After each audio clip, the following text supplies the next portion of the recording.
नमस्कार, आदाब। मैं अल्ताफ और आप देख रहे हैं जी मीडिया का डिजिटल प्लेटफॉर्म। बीते दिनों पड़ोसी मुल्क पाकिस्तान से एक बेहद दिल दहला देने वाली खबर सामने आ रही है, जिसमें बताया जा रहा है कि पाकिस्तान के शहर मुल्तान के एक अस्पताल की छत पर करीब 200 लाशें सड़ती हुई मिली हैं।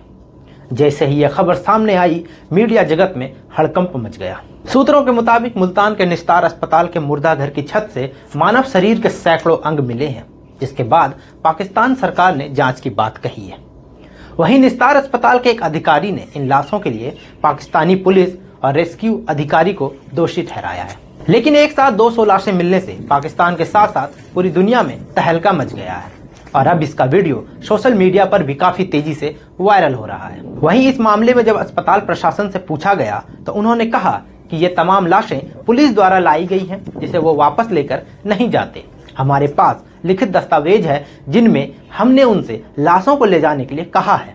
अधिकारियों का कहना है कि पुलिस जितनी भी लाशें लेकर आती हैं वो ज्यादातर खराब हालत में होते हैं, जिसे मुर्दा घर में नहीं रखा जा सकता, इसलिए उन्हें हम लोग छत पर रख देते हैं। ऐसे में सबसे बड़ा सवाल ये है कि ये लाशें किसकी है।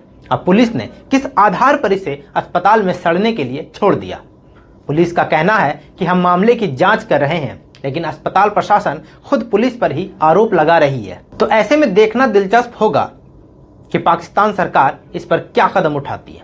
तो फिलहाल के लिए इस वीडियो में इतना ही। बाकी ऐसी तमाम खबरों और जानकारियों के लिए बने रहे मेरे साथ और देखते रहे जी मीडिया का डिजिटल प्लेटफॉर्म